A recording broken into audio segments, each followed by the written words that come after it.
Bonjour à tous et bienvenue dans cette nouvelle vidéo. J'espère que vous allez tous bien. Aujourd'hui, nous sommes jeudi et j'ai deux, trois petits trucs à vous dire, mais rien de bien important. Et puis aujourd'hui, c'est une journée comme toutes les autres. Donc, eh bien, vous aurez un peu de poilu, je pense, un peu d'ailé, un peu de tout. Allez, c'est parti!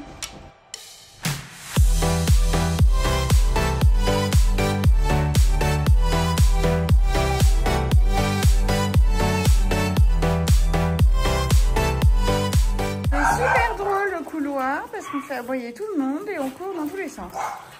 Et oui, c'est marrant, hein. Mais oui, parce que tout au fond là-bas, il y a la chambre des cavaliers. Et donc en fait, ils s'amusent à aller les voir, etc. Alors que eux sont enfermés parce qu'ils reviennent de dehors. Et ils n'étaient pas dans le même état que la dernière fois, mais ils étaient bien propres aussi. Donc, nous avons Miss Vita qui court dans tous les sens. Mademoiselle Violette. N'est-ce pas? Fantaisie. Mademoiselle Zoya. Oupette. Velvet. Oh, mais je vous ai pas montré. Jean-Jacques est de retour. Pour ceux qui ont été déjà là l'année dernière, vous savez que nous décorons pour Halloween. Donc, c'est le cas. Et donc, nous avons Jean-Jacques. Jean-Jacques, notre squelette. Alors, cette année, il lui manque toujours une main, mais on n'a pas réussi à réparer sa main. Donc, il restera comme ça. C'est pas grave. De toute façon, c'est dans le thème. Donc, on a décoré un petit peu partout. On a des toiles d'araignée. Ça, c'est les petites figurines que j'ai fait en crochet. Donc, j'ai terminé l'araignée. L'araignée crochet. Mais on a Edmond, la chauve-souris. Elle, je me souviens pas de son nom. Ça doit être Baba Yaga, un truc comme ça. Je sais plus. Bon, bref. Un petit fantôme. Ah, ça, c'est une réparation que je dois faire. Nous avons là aussi des petits décors, les chauves-souris, les fantômes fabriqués par les enfants. Voilà, un autre squelette. Qu'est-ce qu'ils m'ont fait d'autre? Là-bas, toile d'araignée. Voilà, je crois qu'on a fait le tour. Alors cette année, on n'a pas mis des toiles d'araignée sur les poutres comme on avait fait l'an passé. Parce que ça a été horrible à enlever. Donc du coup, on l'a joué soft. Oh j'ai Smiley qui est dehors là-bas. Est-ce que vous voulez aller dehors, vous? Parce que je vous trouve bien excitée là. Bon, on va y aller, je crois. Voilà, on est dehors. Ça y est? Ça va mieux? On se détend? Oui. Oh, regardez Violette. Donc hier nous étions mercredi. Oh, Tess elle est à l'entrée mais elle voulait pas sortir. Hier nous étions mercredi et donc hier en fait était prévu de base qu'on fasse une séance d'ostéopathie pour Utopie et qu'ensuite on aille voir les deux petits chichis dont je vous avais très brièvement parlé. Donc concernant la séance d'Utopie, donc ça s'est super bien passé. Elle a pu la manipuler franchement avec grande aisance. Et donc elle était un petit peu coincée sur la droite au niveau des cervicales à droite et au niveau de son épaule à droite. Mais voilà, donc en fait cette ostéopathe là c'est une ostéopathe qui vient chez mon amie Lolita et donc on y est allé exprès pour. On a passé d'ailleurs une très très bonne journée. Voilà, donc je reprends parce que il y a eu en fait le facteur qui est venu et du coup ça fait crier tout le monde. Je ne sais plus trop où j'en étais dans le fil, je couperai mais je ne sais plus trop où j'en étais. Je disais, je crois... je sais plus, enfin bref je vais reprendre au pire, ça vous fera doublon sur une petite partie. Donc on a fait donc la séance d'ostéopathie pour Utopie et que ça s'est super bien passé. Et donc au niveau de Tess, j'ai pu lui parler un petit peu parce que Tess je trouve qu'elle vit pas trop bien sa grossesse là et j'aurais voilà aimé En fait, je m'étais dit que si elle la vit mal, il n'était pas question de la faire porter encore et encore. Donc, tant pis. Qu'elle venait d'arriver au niveau de la maison pour les repros chichi. Mais que si elle supportait pas, si elle n'était pas bien, il n'était pas question de continuer cette affaire. Et donc, j'avais projet de la faire stériliser après avoir accouché de ses bébés. Et de lui trouver une bonne famille. Je songeais à garder une fille de Tess, même si ça m'arrangeait pas tellement parce que c'était aussi une fille de tempo, mais je m'étais dit pourquoi pas. Mais comme maman avait un peu de mal à porter, je me suis dit que j'allais pas risquer une mauvaise génétique et que j'allais donc ne pas le faire. Mais voilà, la petite ostéo donc m'a dit qu'elle viendrait pas jusqu'à chez nous, qu'elle m'a donné les coordonnées d'une autre, donc pourquoi pas, peut-être qu'elle pourrait la manipuler. En tout cas, suite à la manipulation, parce que suite à l'examen veto, il n'y a pas de souci. Donc c'est quelque chose ailleurs. Et si éventuellement elle peut la manipuler pour l'aider, d'une, ça voudrait dire que je pourrais éventuellement garder une fille et surtout garder Tess. Donc ça pourrait être plutôt une bonne chose et c'est pour ça que je me gratte la tête au niveau des chichis. C'est vrai que l'élevage est compliqué et il y a beaucoup d'aléas, bien plus qu'au niveau des cavaliers. Et une sélection doit se faire, je pense, de manière plus rigoureuse que ce que moi je ne fais. Et je pense que les éleveurs qui font plus de chichis, vont se dire cette femelle là elle n'est pas prolifique ou elle porte pas bien, hop on la retire du process, comme Roca, comme Guapa, voilà. Et puis moi je me dis mais non, on va réessayer encore et voilà. Donc bref, c'est pour ça que je recherchais des autres chichis pour essayer d'anticiper une éventuelle problématique d'effectifs à la maison. Enfin, il y a déjà une problématique d'effectifs, mais encore une autre future. Je me suis embarquée dans des explications que je voulais réserver pour la vidéo où je vous expliquais justement tout ça, mais bon, c'est pas grave, vous aurez eu un prélude ici. Et donc, après cette séance d'ostéopathie, on devait partir aller voir donc ces petites femelles. Qu'est-ce que tu as fait à ta patte, toi? Ah non. Je vais leur donner à manger. Hein, on va faire ça. Et je continue. Elles avaient faim, ces pauvres petites bêtes. Oh.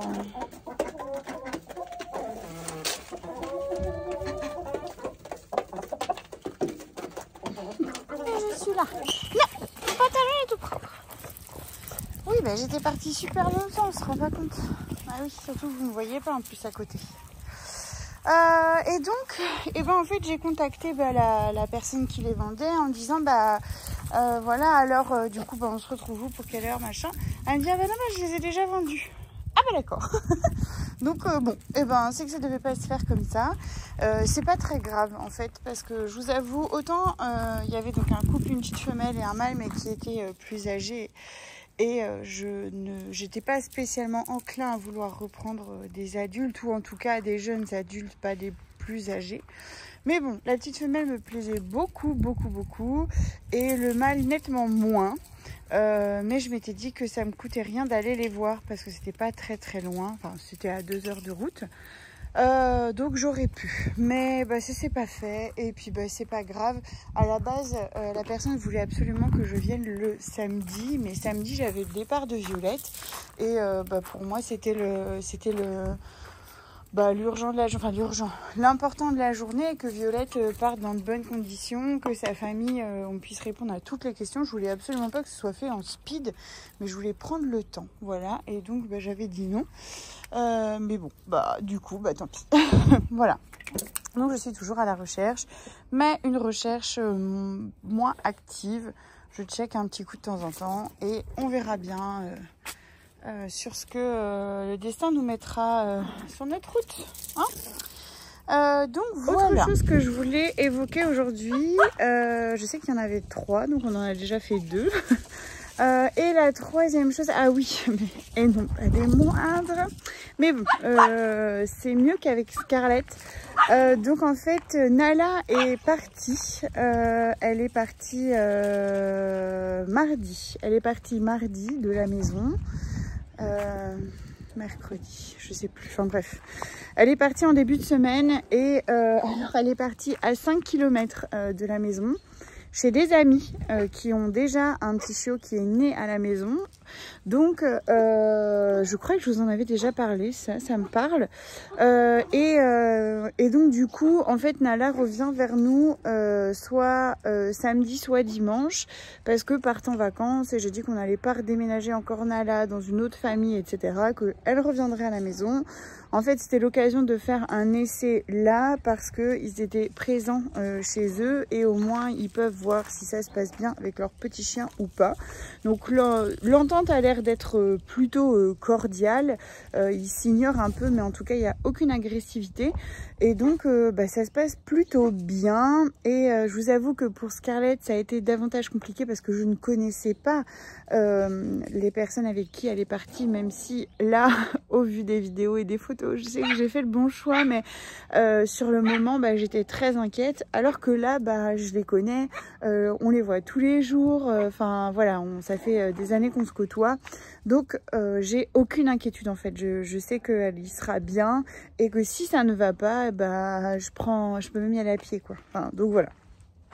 Donc je suis rassurée pour ma petite Nalouche. Elle m'envoie des photos où elle est posée dans un fauteuil, dans un canapé. Elle va drouille dehors, enfin voilà. Donc je pense que ça va plutôt bien. Elle est sur les genoux, enfin voilà. Donc la page n'est pas encore tout à fait tournée parce qu'on est encore en essai, etc. Mais je pense que c'est plutôt bien parti. J'espère en tout cas. Et voilà, donc du coup, nous avons une petite poilue de moins à la maison. Alors ça fait bizarre, hein, mais pour Scarlett, ça m'a fait la même chose. En fait, je les cherche et c'est bizarre notre cerveau, comment il est fait, parce que quand je m'occupe des chiens, finalement, c'est très automatique. Enfin, pas des chiens en eux-mêmes, mais tout ce qu'il y a autour, nettoyer les parcs, les rentrer quand il pleut. Je sais qu'il y a tant de chiens à tel endroit, donc en fait, je les compte, etc. Et là, en fait, 2 fois, ça m'a fait le coup où je compte, je cherche. Après, je me dis, mais quel chien il manque? Alors, est-ce que c'est Chihuahua, Cavalier? Et tout ça pour me rendre compte au bout d'un moment qu'en fait, le chien que je cherche, il est plus là. Et c'est assez terrible, hein, ça pour le coup. Notre petite Tess qui grossit, qui grossit, qui grossit, qui grossit. Alors, le terme prévu était pour le 28. Ah, ça vient de la voix là-bas. T'avais sorti. Les chichis, je mets pas trop les chichis en ce moment avec Tess parce que Tess, voilà, elle est un peu pas trop bien. Donc en fait, je veux qu'elle soit tranquille. Et puis eux vont s'en remettre pour 2-3 jours. Voilà, j'aimerais qu'elle fasse ses bébés et puis après on verra. J'ai hâte qu'ils arrivent parce que je sais qu'elle sera soulagée, que ce sera moins lourd à porter. Et puis j'ai aussi très hâte de voir la petite bouille qu'ils vont avoir en fait, tout simplement. Donc notre petite Huguette qui est en train de faire son tour. Et les bébés qui poussent, qui poussent, qui poussent. Je vais vous les montrer de face. Bon, j'arrête pas de tourner autour d'eux pour essayer de mieux vous les montrer, mais en fait j'ai pas du tout envie de les réveiller, donc c'est pas facile de vous les montrer comme ça. Mais en tout cas, comme vous pouvez voir, ils sont bien costauds. Oh, attends. Et si je te gratouille, toi là, est-ce que c'est ok? C'est plutôt ok, hein. C'est beaucoup plutôt ok. Donc ça, c'est la petite fille qui a le trait tout droit là.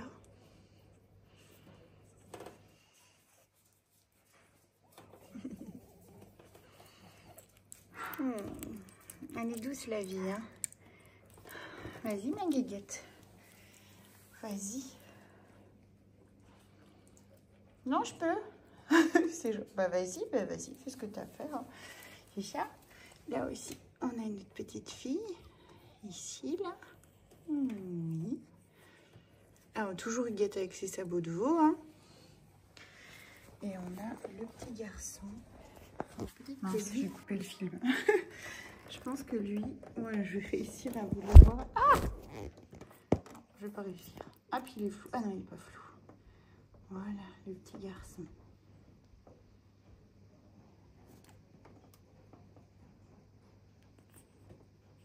Vous voyez, les petits yeux commencent à s'ouvrir tout juste.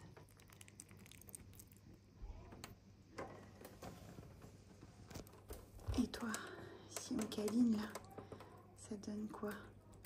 Oh, il dort bien lui. Petit bébé.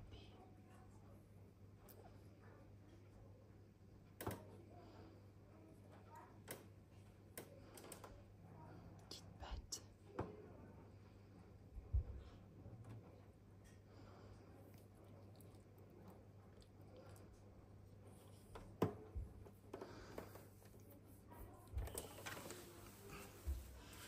Tiens ma guéguette. Et toi on ne te voit pas parce que t'es à l'envers ma poulette. Hein. Tu dors bien. Donc ben voilà, ils vont super bien. J'ai pas besoin de faire quoi que ce soit, pas de bib, pas rien du tout. Huguette, elle, gère de fou. C'est une maman, mais juste excellente. Et ça fait du bien. Après, entre Arancia, Sydney et Huguette, là, pour le coup, c'est très bien pour toutes les trois. C'est la petite femelle qu'on dit carré parce que ça fait... ok. S'assise dessus. Regardez comment ils font. Donc là, elle s'est réveillée. Donc elle veut téter. Elle se rend compte que c'est pas trop à ce niveau-là.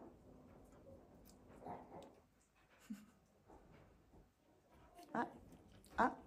Et Huguette, en fait, lui fait le passage.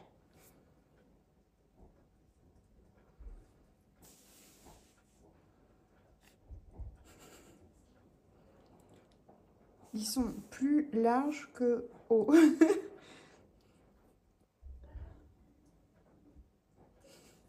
Ce qu'on appelle la tête dans le... Je ne me lasse pas de les regarder. Je les trouve très très beaux. Il faut absolument que je fasse des photos pour ouvrir les réservations parce que ils vont avoir 2 semaines demain. D'habitude, c'est plutôt autour de 10 jours, mais j'avoue que j'ai pas forcément pris le temps de le faire.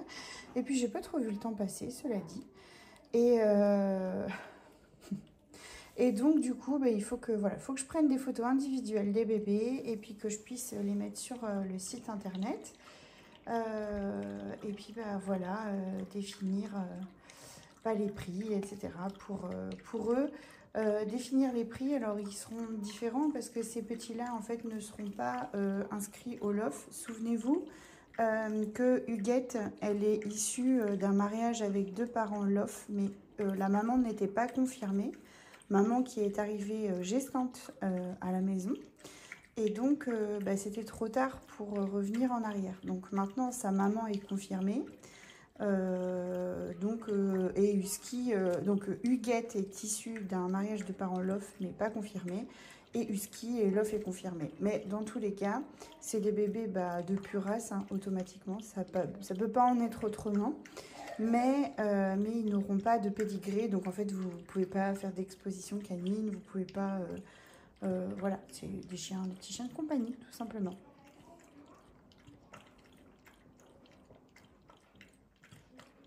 Oh, lui, mais il dort mais si bien. Et donc, oui, parce que les derniers bébés que c'était arrivé, c'était eux. C'était eux, en fait. Et donc, comme nous, la quasi-totalité de nos bébés sont LOF, je ne sais pas... Enfin, voilà, je pense que je vais simplement prendre les tarifs habituels des petits rubis qui partent à la maison. Et puis, je vais en fait enlever une bonne partie de ce que me coûte le LOF et puis c'est tout. Hein. En fait, je ne vais pas m'embêter à plus que ça. Mais il faut que je le fasse.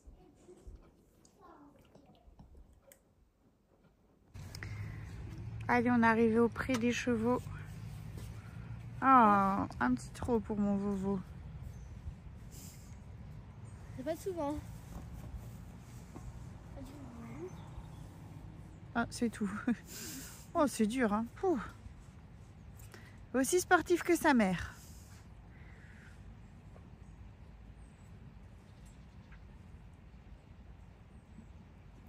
Il y a le maréchal qui vient vendredi soir. Bien sûr, ils annoncent de la pluie.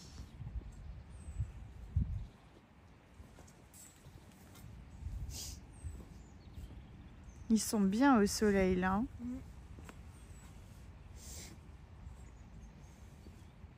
Bon bah écoutez, c'est sur ces images qu'on va vous laisser. Nous on va profiter des chevaux tranquillement. Ah, on a Lulu qui nous fait un caca pour vous dire au revoir.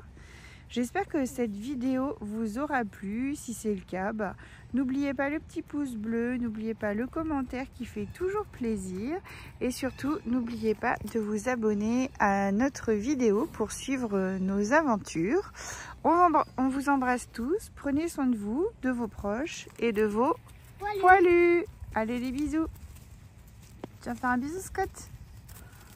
Ils font genre un défilé de mode.